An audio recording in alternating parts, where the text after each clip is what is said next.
Olá, boa tarde. Obrigado por participar da nossa reunião virtual para a apresentação dos resultados do terceiro trimestre de 2024. Esse evento está sendo gravado e conta com tradução simultânea para o inglês. To listen to the audio in English, please click on the interpretation button. O evento será dividido em duas partes. Primeiro, o nosso CEO, André Haui, e o nosso CFO, Rafael Sperendio, farão uma apresentação com os detalhes do resultado. Em seguida, abriremos para uma sessão de perguntas e respostas. O documento com a apresentação encontra-se disponível no site de Relações com Investidores no endereço www.bbseguridaderi.com.br. Quem desejar enviar perguntas durante a apresentação, basta clicar no botão Q&A que está na parte inferior da sua tela. Agora sim, passo a palavra para o André para que inicie a sua apresentação e retornarei depois para mediar a sessão de perguntas e respostas. André, por favor. Obrigado, Felipe. Vou fazer de pé. Boa tarde, meus amigos e minhas amigas. É com uma grande satisfação que eu trago aqui para vocês os resultados da BB Seguridade, no acumulado dos últimos 9 meses. Mas antes de seguir adiante, eu gostaria de agradecer, aos nossos colaboradores, aos nossos acionistas, aos nossos clientes, por todo o empenho, todo o apoio nesses últimos meses. E seguimos em frente. Por favor. Bom, como já foi divulgado, gostaria de trazer aqui que o nosso lucro líquido acumulado nos últimos 9 meses foi ao redor de 6,4 bilhões, um crescimento de 9,7% ano contra ano. O nosso lucro líquido gerencial, o SUSEP Gap, apresentou um crescimento de 5,7%, um volume total de 6 bilhões aí nos últimos meses, ou seja, mais um resultado recorde. O nosso resultado operacional, combinado de todas as empresas, já líquidos de impostos, vem crescendo ao redor de 12% ao ano. Isso mais do que compensa o cenário adverso para o resultado financeiro. A gente entende que esse resultado vai ter uma reversão, um crescimento pela alta da taxa Selic, mas até o momento a gente vem apresentando um ótimo desempenho operacional. Quando a gente olha para o nosso negócio de seguros, o volume de prêmios emitidos nos últimos 9 meses foi ao redor de 13,2%. Crescemos 1%, mas é importante destacar que nossos prêmios retidos tiveram um volume de 11,4 bilhões, um crescimento de 8%. Ou seja, continuamos crescendo forte nas linhas de seguro mais rentáveis, como é o caso do prestamista, do Vida Produtor Rural e do penhor. Como vocês sabem, grande parte da nossa carteira agro é cedida no resseguro e isso faz parte da nossa estratégia que se mostra vencedora até o presente momento. É importante destacar também que a sinistralidade continua em patamares historicamente baixos, apresentando aí uma retração de 3 pontos percentuais até um ano, até setembro, gerando aí ao redor de 25%. Importante também destacar que a contribuição das parcerias para o resultado da BB Seguridade cresceu mais de 14% no período, apresentando aí um volume de 167 milhões de reais. Quando a gente olha para o nosso negócio de previdência, a gente conseguiu captar aí mais de 46 bilhões de reais em 9 meses. A nossa captação líquida cresceu 8% no acumulado do ano e as reservas chegaram aí ao redor de 423 bilhões de reais, com um incremento de 11% nos últimos 12 meses. Quando a gente olha para o nosso business de capitalização, conseguimos arrecadar aí ao redor de 4,9 bilhões nos últimos 9 meses, crescimento de 4%, e alcançamos aí a marca de 11 bilhões em nossas reservas. É muito importante, quando a gente olha aqui para o nosso negócio de distribuição, notar que o crescimento foi ao redor de 11% nas receitas de corretagem, sempre garantido aí por um bom desempenho comercial, tanto na venda quanto na recorrência, trazendo aí um volume de 4,1 bilhões de reais. Tivemos aí também 110 milhões de prêmios emitidos em grandes riscos e transportes com corretoras parceiras. Isso focado no nosso negócio de pessoa jurídica, onde a gente tende a dar mais ênfase e a crescer cada vez mais. Bom, como um dos pilares da nossa estratégia é ter a experiência do cliente no centro e inovar, é importante mostrar que o NPS se mantém na zona de qualidade geral, crescendo aí 3,4 pontos ano contra ano, né? Isso realmente mostra a resiliência e a força do nosso atendimento. As reclamações também, no geral, apresentam queda, né, de 9%, ou seja, ano contra ano, mostrando, né, obviamente, a nossa qualidade, né, na prestação de serviços. E importante destacar também a redução do churn de 15,2%, né, mostrando que o cliente, né, continua com a gente, que a gente tem feito aí um bom trabalho. Quando a gente olha, né, para a nossa estratégia junto ao cliente super protegido, que é aquele cliente que tem 4 ou mais produtos selecionados dentro da nossa carteira, do nosso portfólio, né, houve um crescimento, né, substancial de 9,5% nessa base, e esses clientes apresentaram também, né, uma grande melhoria, né, no NPS de atendimento em 9,3 pontos. Bom, é importante destacar e olhar aqui também, né, para as inovações que a BB Seguros como grupo traz. Né, nesses últimos meses a gente conseguiu lançar, né, aí o seguro floresta de preservação, né, para aqueles produtores rurais ou para aqueles para quem possui terras, né, onde tem áreas de preservação ambiental, né, um seguro muito importante. Por quê? Porque permite que né, as empresas e pessoas possam proteger, né, esses biomas, né, dentro de diversas partes do nosso país, né, através da contratação desse seguro, né, principalmente no momento, né, que a gente viu de queimadas, né, e eventos extraordinários, eventos da natureza. Né, então a gente mostra aí nosso compromisso, né, com a sustentabilidade, com o meio ambiente. Conseguimos também aí evoluir no seguro agrícola Pronaf, ou seja, para o pequeno agricultor em culturas, né, como cana-de-açúcar, arroz, soja e café. Lançamos, né, sempre olhando, né, para a democratização do acesso, né, ao mercado de proteção, lançamos aí o seguro para máquinas e equipamentos não financiados, ou seja, com foco, né, aí na pessoa jurídica, né, não necessariamente para quem toma crédito. Então isso também vai melhorar, né, obviamente, o acesso ao nosso portfólio, ampliar, né, as nossas receitas. Conseguimos ampliar o acesso da venda do seguro proteção pessoal, né, que além do canal digital, agora também está disponível na rede de agência BB, ou seja, com foco em nichos diferenciados. Né, e realizamos aí, né, nos últimos 9 meses, né, mais de 368 milhões de investimentos em tecnologia, sendo nos últimos, né, 3 meses aí do ano, ao redor de 119 milhões, né, sempre focados em transformação digital e maturidade analítica. Com isso, eu gostaria de agradecer mais uma vez o empenho do nosso time, né, agradecer a confiança dos nossos acionistas, agradecer ao Banco do Brasil, nosso acionista controlador, né, e nos colocar aqui à disposição da sociedade, né, para que a gente possa continuar crescendo a cultura de proteção no país. Dito isso, muito obrigado. Eu passo a palavra agora para o Rafael, nosso CFO, que vai entrar em detalhes aí dos nossos resultados. Obrigado, André.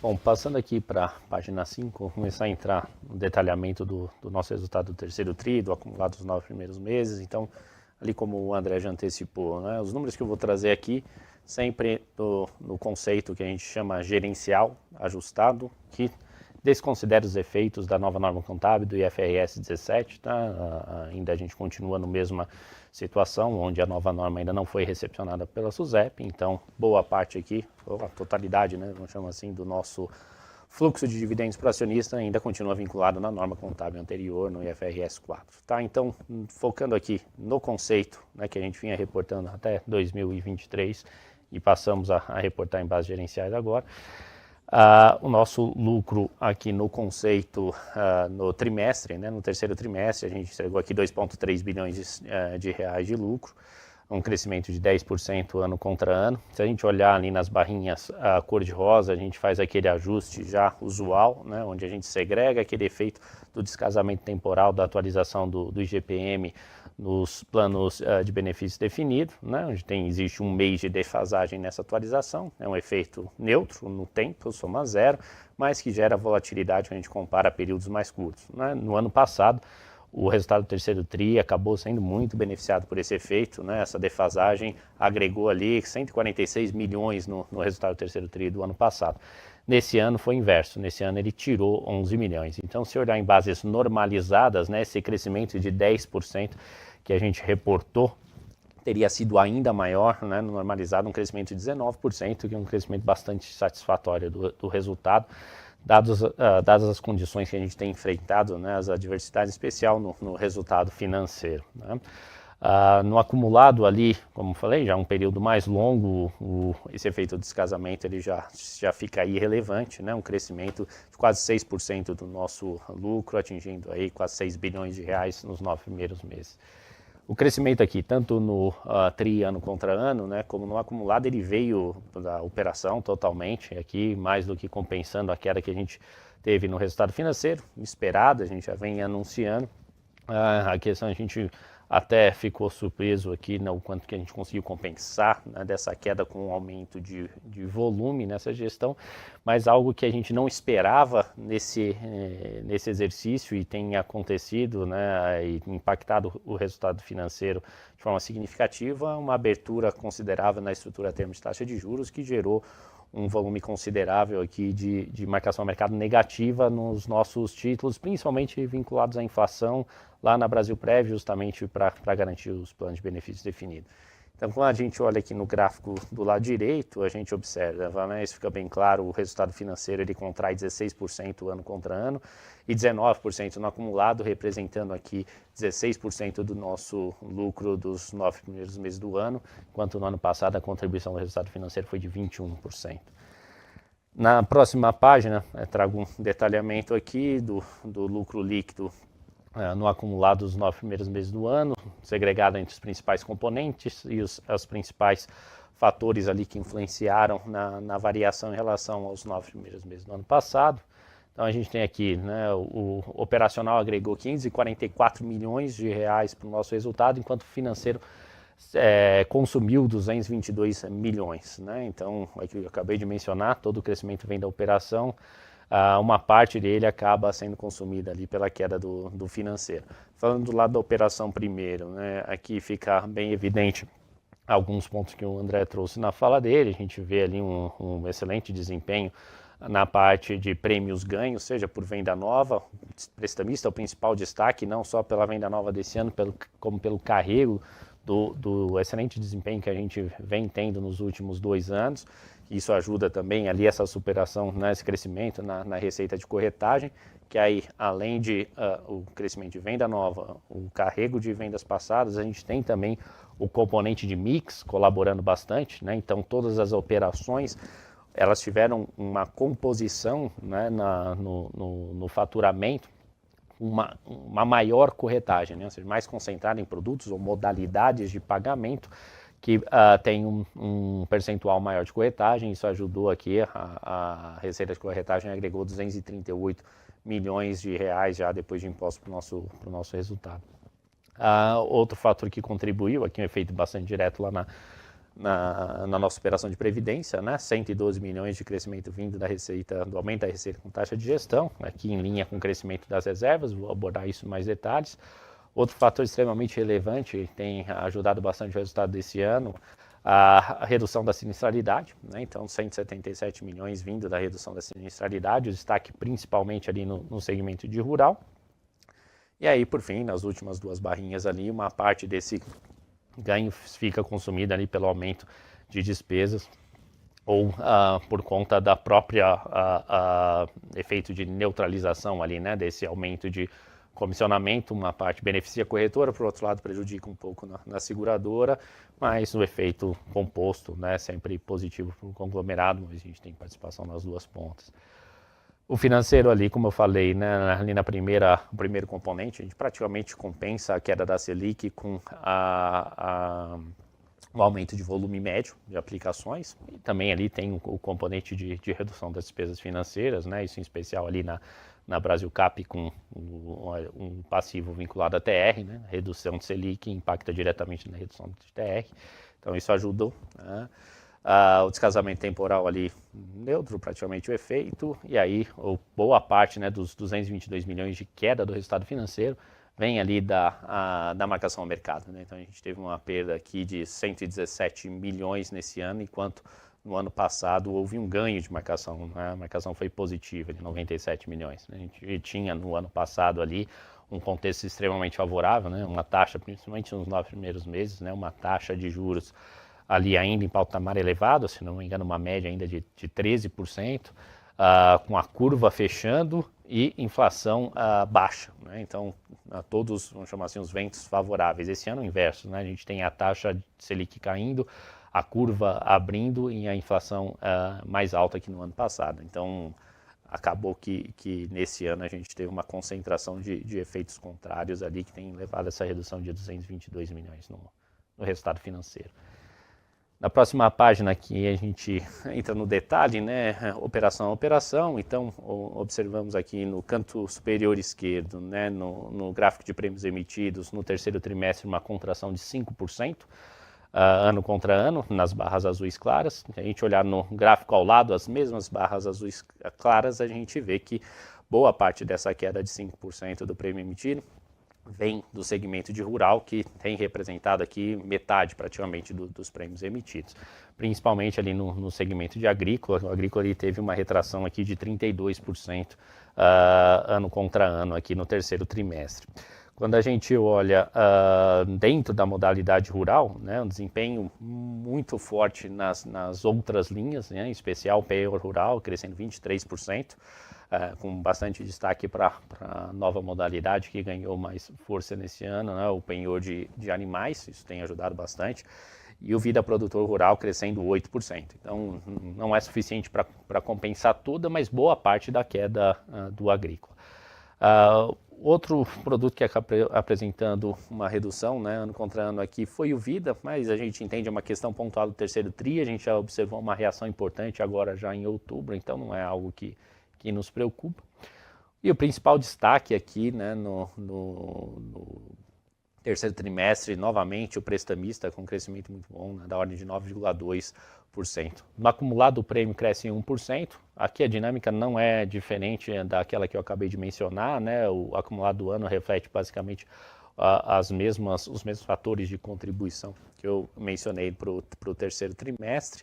Eu só queria enfatizar aqui que o crescimento de 1% no prêmio emitido, ele não reflete, né, diretamente ali o que tem contribuído de fato para a geração de resultado da companhia, né? E os senhores conhecem que dentro do prêmio de seguro rural, né, o André até mencionou, no agrícola 78% vai para resseguro, e quando a gente cede o prêmio, o que acaba ficando no resultado da companhia é só o líquido de comissão entre o que ele paga para BB Corretora e o que a gente recebe de comissão de resseguro, né? O que fica de fato contribuindo para a formação de resultado é o prêmio retido, e o prêmio retido cresce quase 8%, né, até bem em linha com o nosso intervalo do guidance.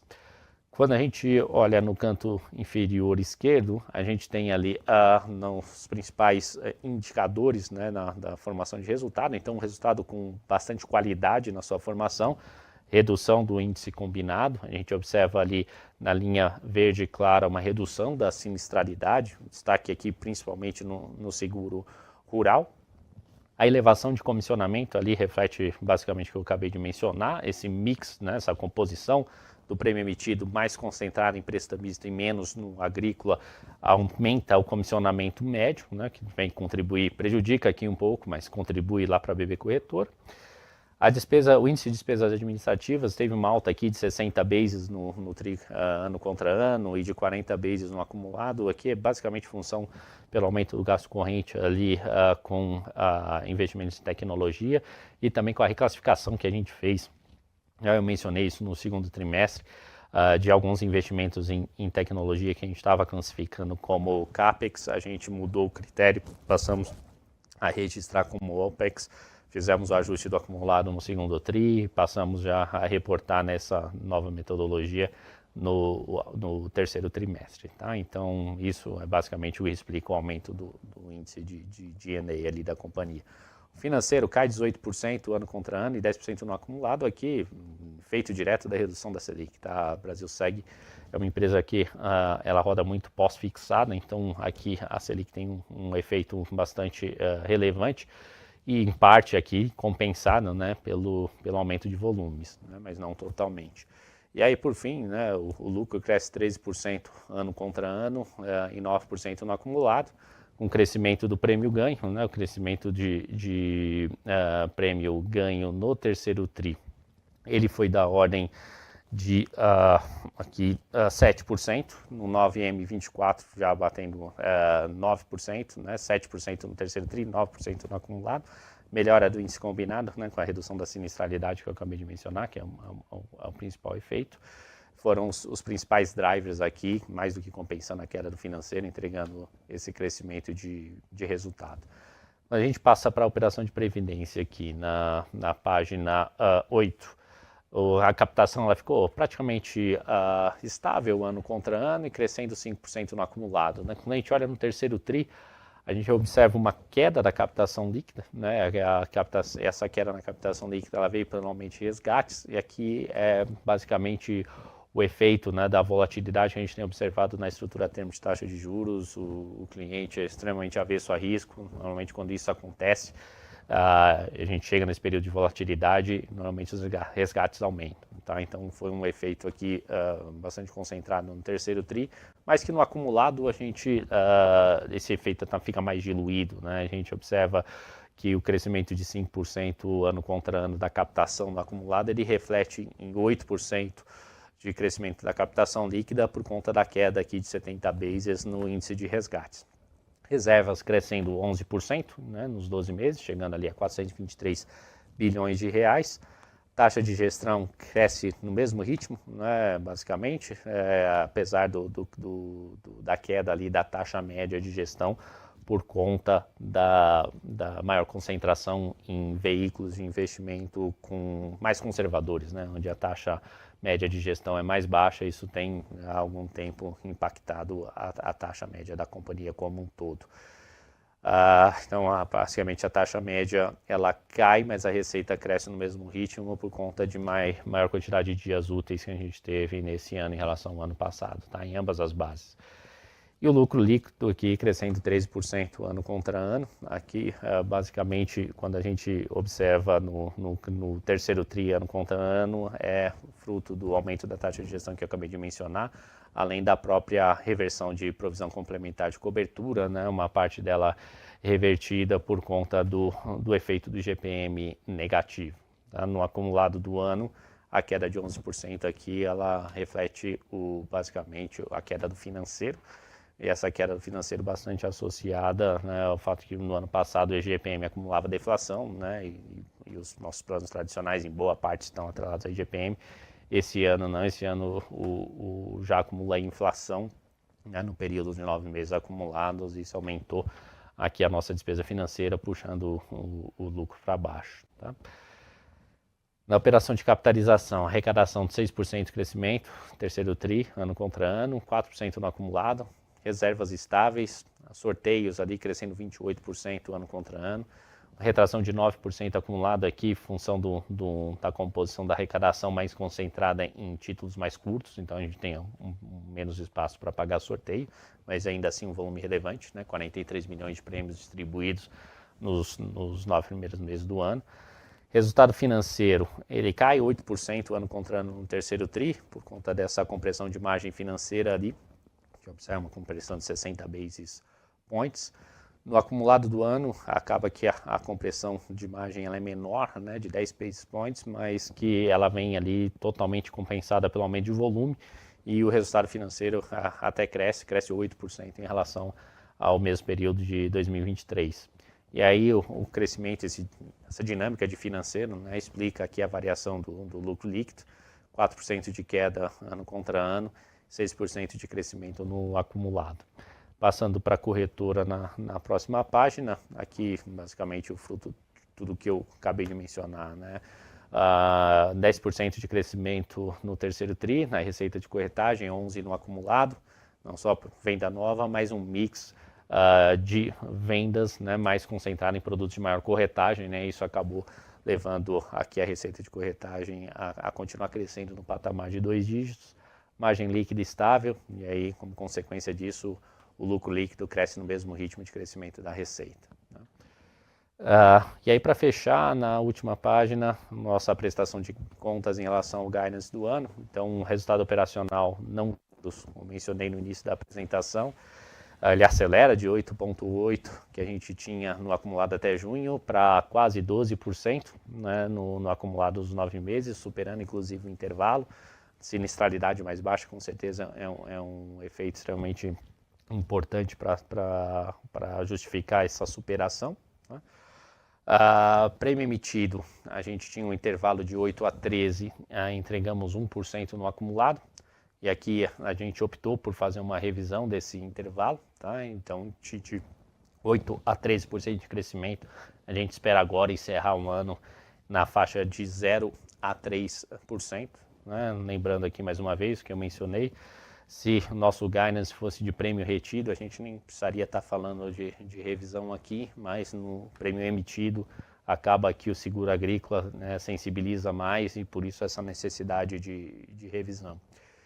E por fim, né, o nosso indicador de reservas de PIV-GBL, né, de previdência, crescendo na margem aqui acima do intervalo, né, um desempenho muito bom, né, considerando o cenário todo que eu mencionei de volatilidade ali na estrutura a termos de taxa de juros, a gente ainda consegue entregar um crescimento até acima do que a gente previa.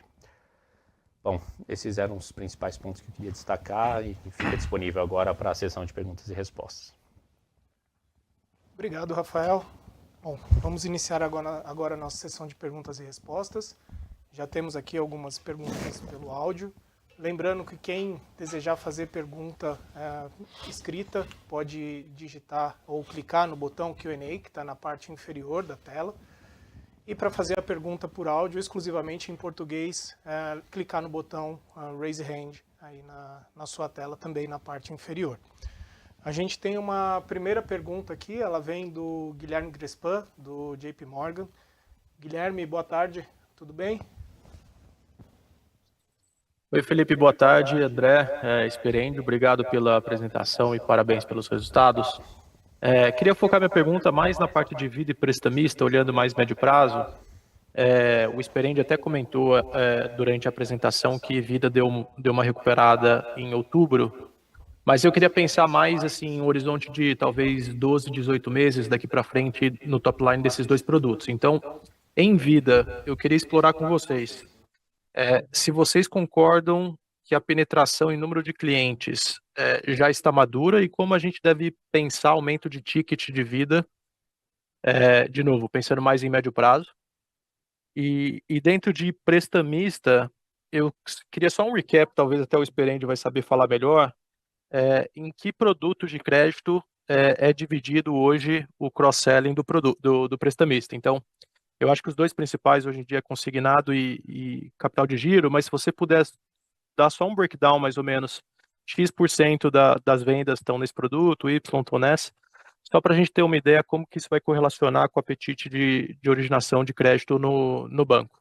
Obrigado.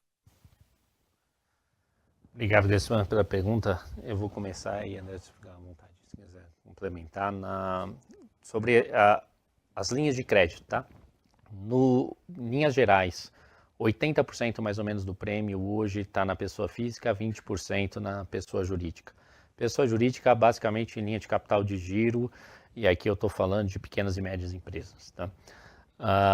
Na pessoa física, a gente tem praticamente para todas as linhas, a exceção de cartão de crédito e cheque especial.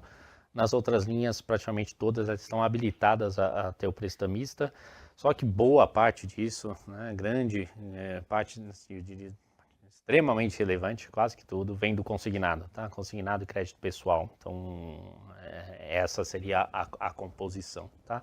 Basicamente só exclui cartão de crédito, cheque especial, mas nas demais linhas há uma concentração muito grande no crédito consignado. Em termos de desempenho, né, que a gente espera para essas duas modalidades aqui do segmento que a gente classifica como pessoas,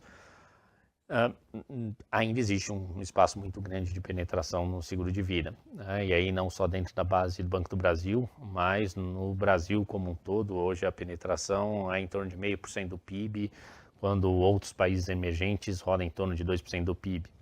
Então tem sim espaço. A questão toda, que é o principal desafio que a gente vem enfrentando, é como a gente consegue ocupar esse espaço. Então tem um nicho, por exemplo, que a gente praticamente aqui não opera, né, e estamos avaliando alternativas para evoluir nesse sentido, que é o seguro de vida com acumulação. Isso praticamente a gente não tem. o nosso produto ele é risco puro. Tá? Então, existe essa possibilidade. Outra possibilidade de atuação mais no baixa renda, né, que aí contribui muito com penetração, mas aí menos com ticket, são os produtos low cost. O André mencionou aqui a questão do proteção pessoal, né, mas ali contribui com ticket pequeno. Assim, a gente está com 8 milhões, né, de prêmio emitido nessa modalidade.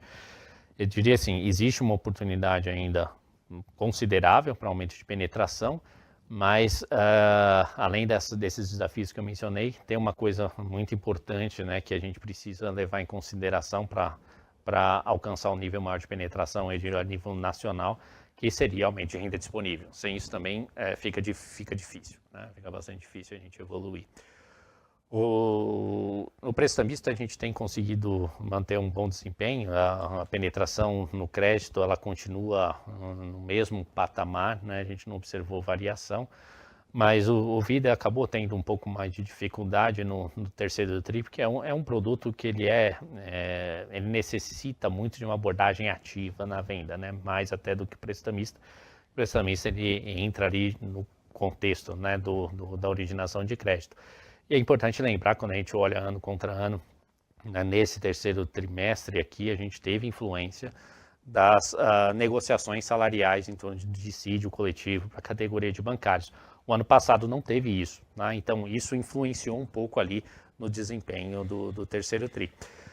E só para fechar aqui, outro fator que é importante colocar em perspectiva, né? O terceiro TRI de 23 foi o trimestre mais forte da história da Brasilseg, né? Então a base de comparação também é difícil, né? E aí, como eu falei, né, no quarto TRI a gente já observa, já num ambiente normal de geração de negócios, uma recuperação do Vida. Tá? É isso que a gente tem observado já em outubro. Tá? Espera que continue assim ao longo do quarto trimestre. E só um rápido, em prestamista, é justo imaginar que o desembolso de seguro deveria caminhar em linha com o desembolso de crédito, ou existe algum motivo para achar que seria maior? Olha, hoje eu não tenho motivo para acreditar que seja maior não, tá? Acho que caminha em linha. Não temos tantas alternativas assim para expandir público endereçável, né? O que tinha para fazer já foi feito. Tá bom, super claro, obrigado. Obrigado, Grespan. A nossa próxima pergunta ela vem do Thiago Binsfeld, da Goldman Sachs. Thiago, tudo bem? Pode seguir, por favor. Oi, Felipe, boa tarde. Boa tarde, André, Rafael. Eu queria fazer uma primeira pergunta sobre a reversão de provisões na Previdência. Eu queria entender um pouquinho mais como é que funciona esse processo de atualização de base de participantes e também o que vocês mencionaram em questão de atualização por IGPM, qual é a frequência que isso é realizado. Pensando se daqui para frente a gente deveria ver revisões mais frequentes dessa forma que a gente viu no terceiro trimestre. Obrigado. Obrigado, Thiago. Com relação à atualização de base, ela faz parte do teste de adequação de passivos. O teste de adequação de passivos lá na Previdência, ele é feito trimestralmente. Tá? O movimento que aconteceu agora de reversão, ele reflete ali o resultado do IGPM saindo do território acumulado negativo, virando para positivo. Tá? A gente que tem dentro da Brasilprev, né, a diretriz, nós não reduzimos o benefício do cliente. Tá? Então, quando o IGPM ele acumula, né, um índice negativo, a gente acaba não repassando esse índice negativo para o benefício do cliente. Quando ele vira para o território positivo, a gente abate, né, esse incremento que eu coloquei no benefício do cliente, a gente reverte quando o IGPM vira para positivo. Tá? Então, o ajuste que foi feito foi exatamente porque no final do semestre o índice passou para o território positivo e a gente começou a reverter, né, o que a gente tinha ali de incremento para não passar um índice negativo para o cliente, a gente reverteu, né, na expectativa que a gente tinha para o TAP realizado com base setembro. Tá? Ajustes desse tipo, agora com a implementação dessa nova regra por parte da SUSEP, todo trimestre a gente vai ter. Tá?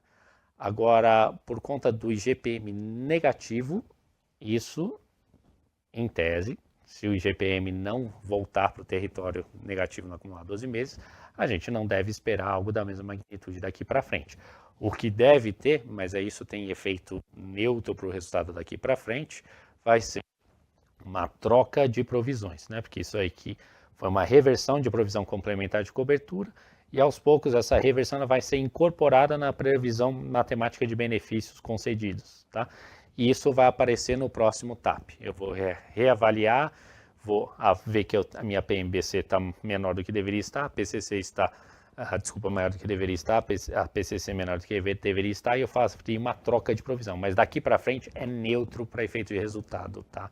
Não é algo muito direto de capturar, tá? Mas a gente procurou detalhar bastante o nosso material de divulgação, tá? Mas na essência é basicamente isso, né? O fato de eu não considerar, não aplicar o índice negativo no benefício do cliente, então ele acaba tendo um ganho maior do que ele deveria ter, mas quando o IGPM vira para positivo, o cliente me devolve, e aí para que ele tenha no acumulado o rendimento de IGPM com 6, tá? Mas com uma diferença aí, com um descasamento temporal. Tá? Obrigado, Rafael, tá claro.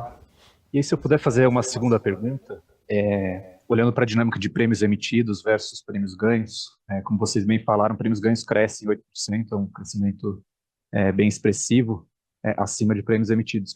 Quando vocês pensam para 2025, né, vocês acham que essa dinâmica pode permanecer? Como é que vocês estão pensando o uso do balanço próprio em relação a repassar a pólice para resseguro? Enfim, tentando imaginar aqui como é que essas duas linhas poderiam crescer no ano que vem. Obrigado. Em termos de prêmio ganho, tá? Essa dinâmica de crescimento acima do prêmio retido ou emitido, ela deve permanecer desde que a gente continue com um ambiente favorável de originação de crédito, em especial nos segmentos ali que a gente está exposto, né? Eu falei aqui respondendo a pergunta do Grespan, no consignado e no capital de giro para as pequenas e médias empresas. Se o ambiente, né, for positivo, isso deve permanecer. Se não, aí isso deve, né, reequilibrar, né? Ou seja, o prêmio ganho ele deve voltar ali para um patamar mais próximo do prêmio emitido, tá? Mas se o ambiente de originação for favorável, isso continua, né? Acaba que eu vou carregando muito resultado de passado, né? Isso implica esse crescimento mais forte do prêmio ganho. Quando a gente olha agrícola em específico, a gente entende que a nossa retenção ela está ainda abaixo do ponto ótimo, tá? Mas esse é um processo, né, que a gente vem com cuidado, né, aumentando essa retenção. Então, ela chegou no passado a ser só de 10%, ela aumentou para 20%, e agora esse ano a gente está em 22% de retenção, tá? Aos poucos a gente pretende convergir para o ponto que a gente entende ótimo, mas isso é bastante dinâmico, né? A gente revisa isso com bastante frequência. Tá claro. Obrigado, Rafael, e parabéns pelos resultados. Obrigado. Obrigado, Thiago, pela pergunta. A próxima pergunta é do Antônio Rouet, do Bank of America. Antônio, boa tarde. Boa tarde, pessoal. Parabéns pelos resultados e muito obrigado pela oportunidade de fazer perguntas. Duas aqui do meu lado. Na primeira, rural.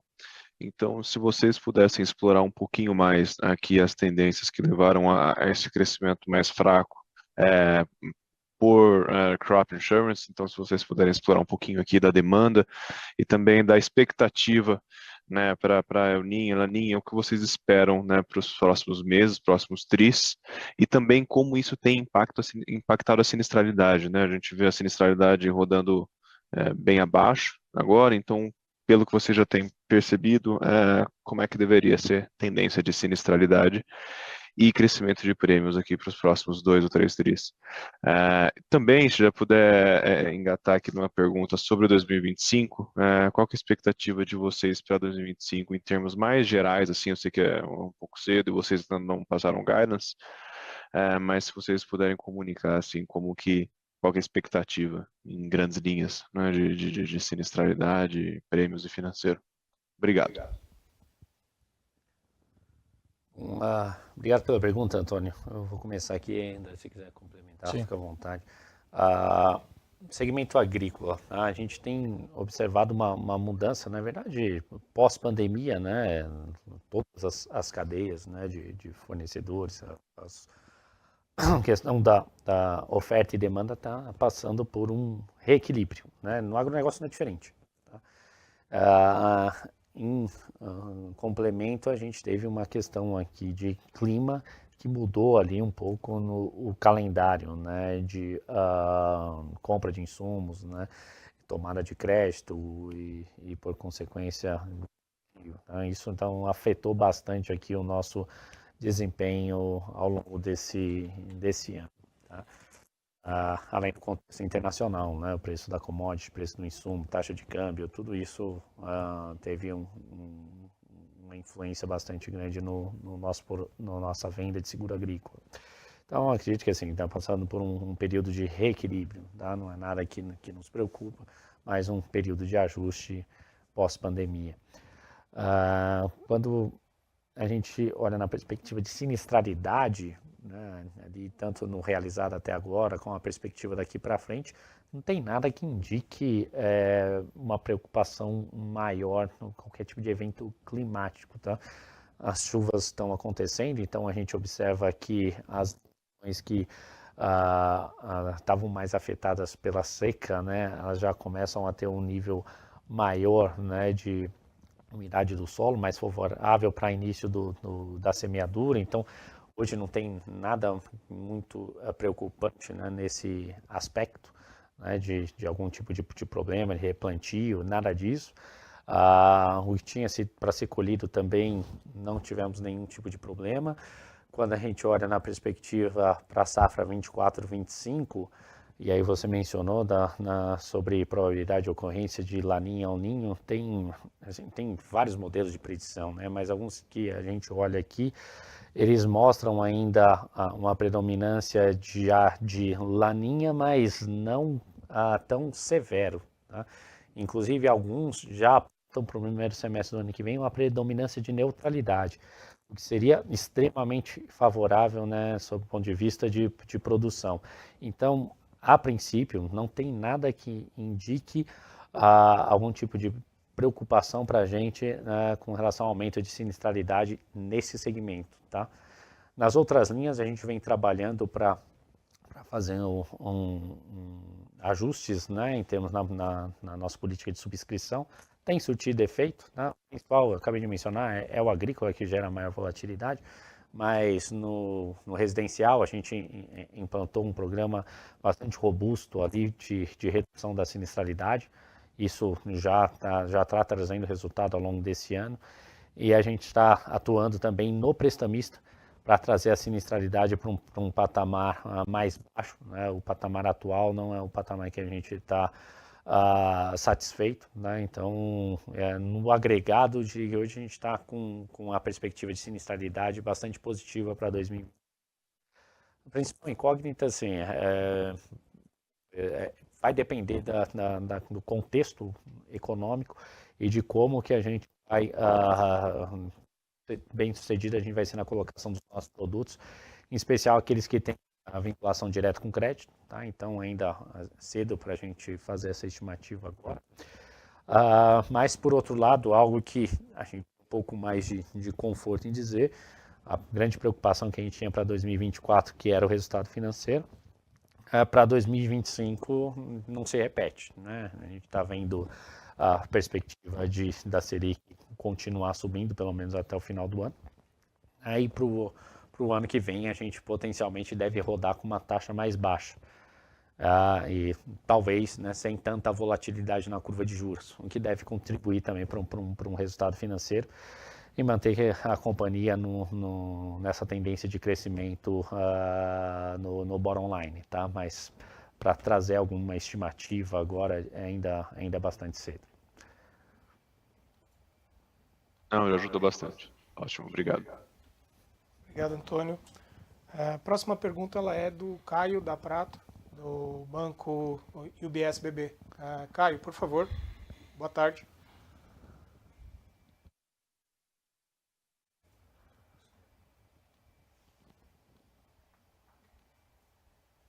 Caio, nos escuta? Me escutam? Agora sim. Agora sim. Foi? Oi, tá ouvindo? Oi, pessoal. Escuta. Obrigado pela pergunta. Pro Juan. Eu estou olhando mais sentido, tá? Comentou também na apresentação dos Tá um pouco Agri- ruim.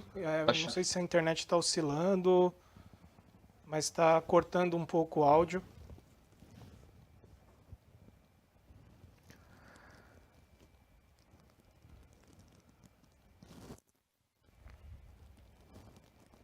Caio? Acho que a gente pode partir para a próxima pergunta e depois o Caio voltando, a gente libera a pergunta para ele novamente. A próxima pergunta ela é do Pedro Leduc, do Itaú BBA. Pedro, boa tarde, tudo bem? Boa tarde a todos, obrigado pela pergunta e parabéns a todo o time aí pelos resultados.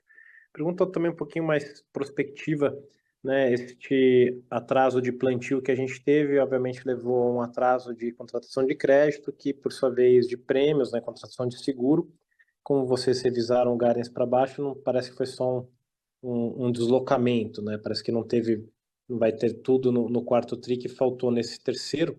E aí pegar um pouquinho de vocês a visão, né, por penetração de seguro dentro do crédito, se teve a ver com o preço cobrado, se isso pode ser reajustado. Também já jogando no bolo todo, custo de resseguro, como vocês estão vendo isso para esse próximo ciclo agora. Querendo entender como talvez existe algum caminho da gente aumentar a penetração do crédito agro, seja via preço, seja repassando um menor custo de resseguro, se não foi realmente só um deslocamento, se teve alguma desistência de fato de contratar seguro, menor propensão a esse ciclo agora, principalmente no rural. Obrigado. Bom, Pedro, obrigado pela pergunta. A gente avalia aqui a nossa penetração no crédito, né, dentro do ambiente aqui do Banco do Brasil. Não houve mudança, tá? O índice continua estável, tá? Então, não respondendo diretamente o que você mencionou na parte final da sua pergunta, né? Se teve uma desistência da contratação de seguro. Não teve, tá? A penetração continua a mesma. Em termos de condições para ressegura, a gente conseguiu para essa safra aqui uma condição bem mais favorável do que a última, tá? Então, não tem impactado.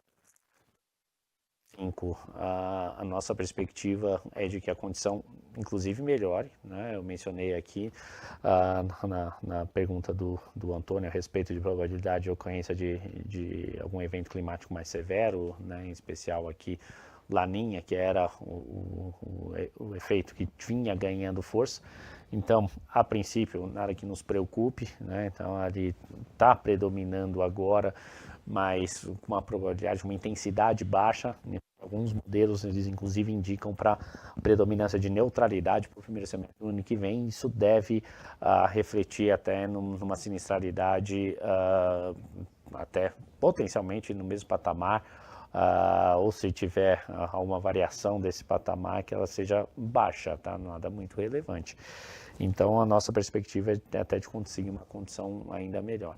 Em termos de preço, essa é uma preocupação constante. A gente observa que hoje a penetração de seguro agrícola na área plantada, né, brasileira, ela ainda é muito baixa comparada com outros mercados desenvolvidos, e aqui em especial nos Estados Unidos. Estou falando um número mais ou menos da ordem de 10% aqui, comparado com 80%. Falta precisão aqui, mas ordem de grandeza é essa, tá? E aí, claramente, a gente tem um trabalho ainda a ser feito, né, no desenvolvimento de produtos, especialmente para áreas de menor risco, né? O nosso produto ele atende bem em áreas de maior risco, mas não tem tanto apelo para áreas de menor risco, e isso é um desafio muito grande que a gente tem aqui dentro para aumentar a penetração aqui no território nacional. Tá? Excelente, muito obrigado. Obrigado, Thiago. A próxima pergunta, ela é do Daniel Vaz, do Banco Safra. Daniel, por favor, pode seguir. Obrigado, boa tarde, Felipe. Obrigado pela pergunta. Boa tarde, André Esperendi. Parabéns pelos resultados. Eu queria voltar um pouco no ponto do rural. A gente viu uma aceleração da semeadura nas regiões mais centrais do Brasil, né? Assim, o sul ainda tem um certo issue com o clima, também uma ressaca dos efeitos das enchentes na parte de renegociação, de prorrogação dos créditos pegados nos planos safras passados. Você poderia olhar para esse cenário e comparar ali centro e sul e dar um panorama atual de como o produtor tem se comportado nessas regiões frente ao custeio e o seguro rural, né, o seguro agrícola principalmente. Então, o cara hoje no quarto tri, exatamente, que a gente está vendo a aceleração do plantio, ele está pegando mais o custeio ele já está fazendo um pouco mais de seguro agrícola concomitantemente. E no sul, como é que está essa parte do custeio do seguro agrícola? Se você puder dividir nessas duas para a gente entender como é que está o panorama atual, né? A foto atual. Obrigado. Obrigado, Anselmo. Bom, com relação a estágio atual de semeaduras, resumiu bem, e com dados mais recentes, né, a gente viu um aumento de chuvas, principalmente aqui na região sul e sudeste, né, ao longo do mês de outubro. Isso acabou ajudando a avançar, né, na questão do processo de plantio, tá? Em especial de soja e milho. Bom, com relação à tomada de custeio ou contratação de seguro, a gente tem observado uma evolução em relação àquilo que a gente acompanhou ao longo do primeiro semestre, né? Teve sim um avanço, mas um pouco aquém daquilo que a gente esperava internamente, e por isso que a gente acabou revisando o guidance, né? E aí não é só uma questão pura e simplesmente da originação, né, mas dos componentes que tem, né, ali incorporados na questão do crédito. O custeio, ele é função, e o seguro agrícola acaba seguindo isso, de diversas variáveis, né? Então, importância assegurada, se eu vou segurar faturamento, se eu vou segurar só a linha de custeio, e aí quando eu avalio na importância assegurada, no custeio, eu tenho uma variável muito importante, que é a questão do preço do insumo. Se o insumo diminui, se a área plantada reduz, né, o produtor deixa de investir com o incremento da área plantada, isso acaba reduzindo o custeio. Faturamento, eu tenho uma influência direta de preço, então se o preço esperado do milho ou da soja se reduz, eu tenho uma redução da importância segurada e, por consequência, uma redução do prêmio de seguro agrícola. Então, são vários componentes, né, que compõem a dinâmica aqui da originação de seguro agrícola. Eu diria que a gente observou, sim, o avanço, né, com esse aumento de chuvas e o avanço ali no plantio, mas acabou vindo um pouco abaixo daquilo que a gente previa, e é por isso que a gente acabou revisando o intervalo do guidance.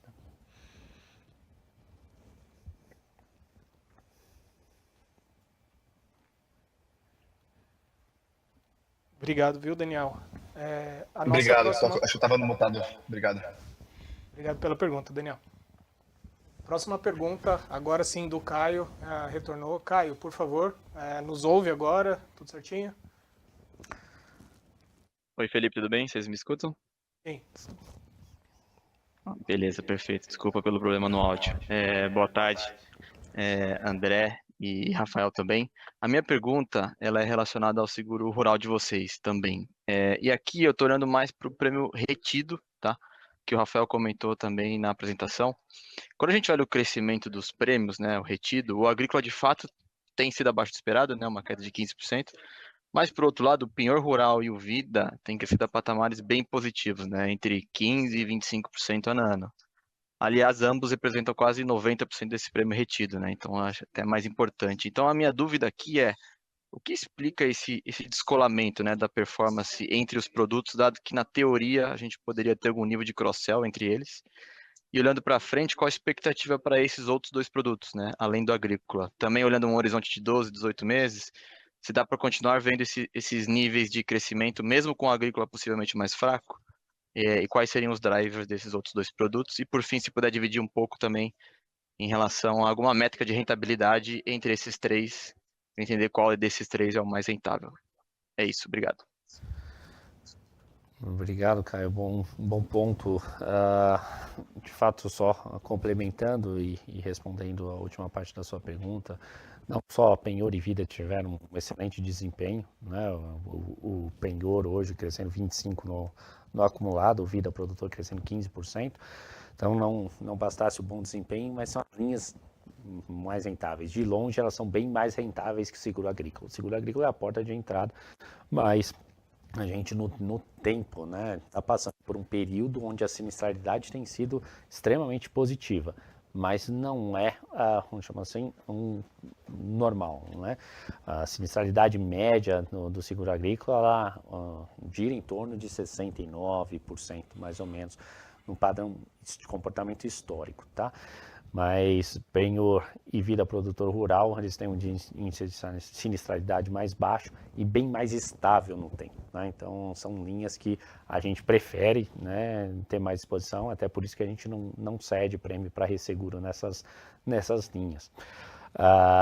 O crescimento bem mais forte que o agrícola, aqui ele é explicado por alguns ajustes que nós fizemos, né? Então tivemos ampliação de portfólio endereçável para o penhor rural, a gente agregou a cobertura para animais dados em garantia para operação de crédito, que era algo que a gente não tinha antes, né? Então isso contribuiu para o avanço no penhor. E a gente teve também no Vida Produtor Rural uma ampliação de público elegível e de importância assegurada, tá? Então, quando a gente fez esses ajustes, a gente entrou atuando nas operações em estoque, tá? Isso explica o descasamento de crescimento ali das modalidades de penhor e vida em relação ao seguro agrícola, tá? Para 2025, aí a tendência é que essas linhas, elas cresçam mais em linha com o agrícola, tá? Então, hoje não vislumbramos nenhum grande ajuste que ainda precisa ser feito nesses dois portfólios, que continue, né, levando essas linhas a ter um crescimento descasado com o seguro agrícola. Legal, perfeito. Obrigado. Obrigado, Caio. Agora a gente tem uma última pergunta aqui pelo áudio, do Eduardo Nishio, da Genial Investimentos. Nishio, boa tarde, tudo bem? Boa tarde, Felipe, André e Rafael. Tem a pergunta em relação aos contratos que vocês mesmo falaram que estão revendo com o Banco do Brasil, e o próprio Banco do Brasil, na qual também reforçou a natureza do contrato, que seria um contrato perene, enfim. Eu queria saber de vocês se vocês têm alguma atualização e se pudessem também compartilhar com a gente o caráter de renovação desses contratos, se vocês pretendem ter um caráter um pouco mais automático desses contratos, e se, para diminuir, obviamente, a volatilidade que à medida que os contratos vão vencendo, eles vão criando no papel. E se vocês também têm, vocês olham o contrato da Caixa como um parâmetro com a Caixa de Seguridade. Muito obrigado. Bom, Eduardo, obrigado pela pergunta. Vou endereçar aqui. Bom, BB Seguridade é Banco do Brasil. Então, nada mais natural que nós, né, continuaremos sendo, né, a corretora e a seguradora, né, do Banco do Brasil, né? Em relação aos contratos, obviamente, a gente conversa, fala sobre isso está dentro da mesa, essa discussão, mas isso não nos preocupa, até porque, né, continuaremos existindo firmes e fortes e continuaremos crescendo. Então, para a gente é natural que essa discussão ocorra ao longo da nossa jornada e que, né, a renovação venha no momento certo, né, ou com mudanças e melhorias aí de parâmetros para ambas as partes, né? Então a gente entende que hoje temos parcerias fortes, né, empresas robustas, né, e isso de fato faz parte do nosso dia a dia. Então não é algo que, né, a gente vê, né, que o papel ele é resistente, vem crescendo, né? A gente distribuiu, né, quase 3,5 vezes de dividendos desde a abertura de capital, então, enfim, continuaremos aí. Então, para a gente é natural que essa discussão ocorra, né? O banco é o nosso controlador, enfim, estamos sempre conversando e no momento certo vamos divulgar, né, as novidades que acontecerão. Então, isso é algo que está na mesa, a gente fala, né? Isso não é tabu para ninguém aqui dentro, tá?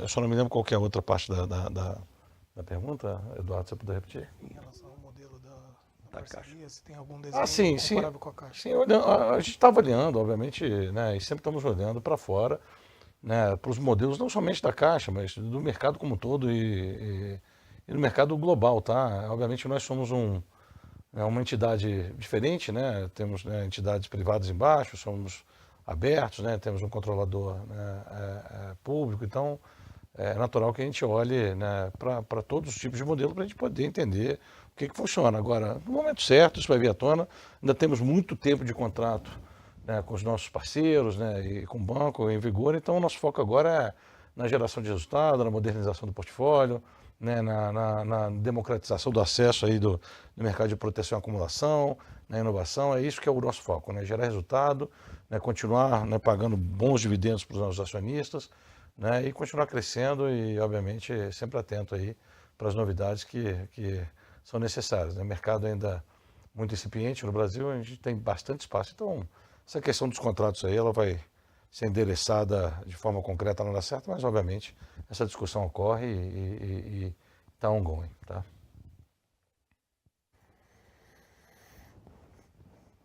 Eduardo? Obrigado, Nicheu. Tem uma última pergunta aqui, que ela é do Q&A, que ela veio por escrito. Em relação a dividendos, que o André falou aqui, se tem algum planejamento para mudar a política para pagamento trimestral. E também alguma atualização sobre o programa de recompra, a finalização dele, que está próxima, e se tem algum plano de abertura aí de um novo programa. Bom, sobre o programa de recompra, eu vou pedir aqui para o Rafael conduzir, mas está aberto, viemos, né, efetuando, acho que o Rafael pode endereçar melhor.